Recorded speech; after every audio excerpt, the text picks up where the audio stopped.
It's finally here. Finally, after last year in September 2017, whenever they announced this was going to be released, ran out of breath because I'm so excited. After a year ago in September, over a year, whenever they announced this was going to be released and made with Jamie Lee Curtis, and would be a sequel to just the first one, I was really interested in what this movie would do. Being a gigantic fan, loving the first one, that's my favorite horror movie. I know that's cliched to say, but almost all the sequels I enjoy to an extent, besides Resurrection. Like, I mean, that one has a couple of okay things about it, honestly. It's not the worst thing ever, but I don't like that one. And every one of the Halloween films I can watch over and over again, even Resurrection, even though it's awful, I can still watch it over and over again. So this is a franchise I love almost universally, even though I just really don't like Resurrection. But despite that, this is going to be spoiler free for now. I think I'm going to see it again and do a spoiler review for it. I feel like I need to see it twice to fully give spoilers. Now, overall, this one, like, I went into this seeing a couple reviews saying that people didn't like it that much. And to me, honestly, I loved this movie and enjoyed it, but it's not the first one still. It's still not as fantastic as the first one.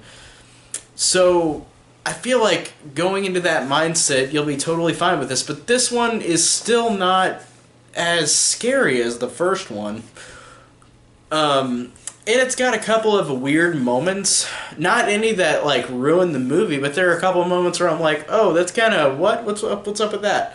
And they don't explain it because this is a new continuity, since it's just a sequel to the first one. They have a couple things in this where they don't explain something that happened, and I'm like, what? I don't get that.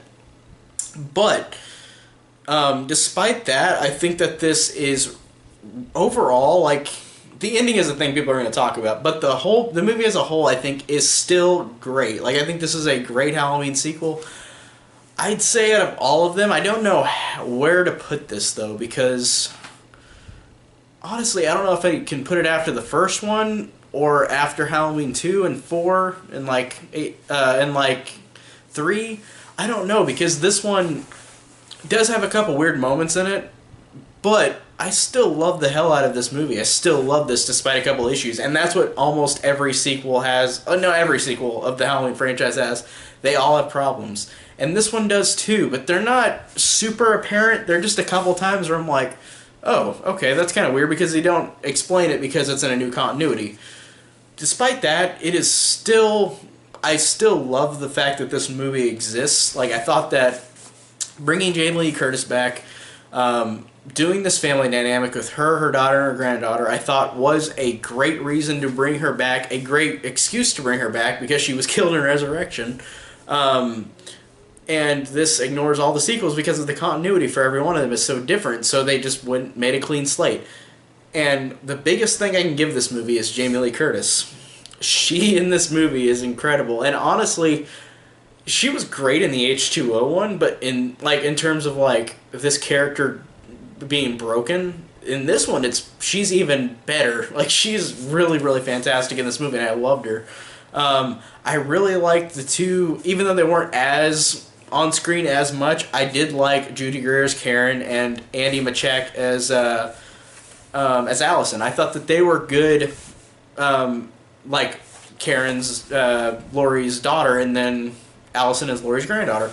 They were good too, but they didn't have as much screen time. I mean, they did, but it didn't feel like... I don't know, I felt like Judy Greer had the least. But even with that, like, they gave enough to her to, like, make her feel more important as the movie goes along.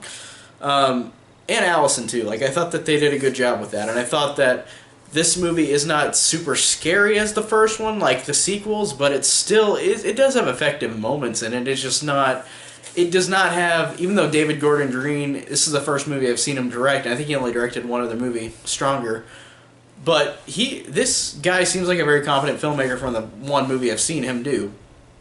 This does homages to the first one, but not in a way where it ruins it. And the movie flows really good. I thought that the pacing was really good. I thought that the only thing that like I said, I kind of have an issue with is that there were a couple things that weren't really resolved, that were kind of weird, and there's so many characters to juggle in this that it felt like it could have been streamlined a little bit better. But again, that means it's just another Halloween sequel that has problems. But I think out of all the Halloween sequels that have problems, this is maybe my favorite after the first one, because I'm thinking about the ending, and I'm thinking about... The ending is the best part of the movie, but I'm thinking about the first hour, too, which is good, but it has a couple weird things about it. And I think it still feels more... I feel like I like it more at this moment than the other sequels, even though the other sequels I do enjoy a lot. So I don't know. I really... I don't know. I'm kind of lost for words, because I've just waited for a year to finally see this, and I'm just kind of in awe.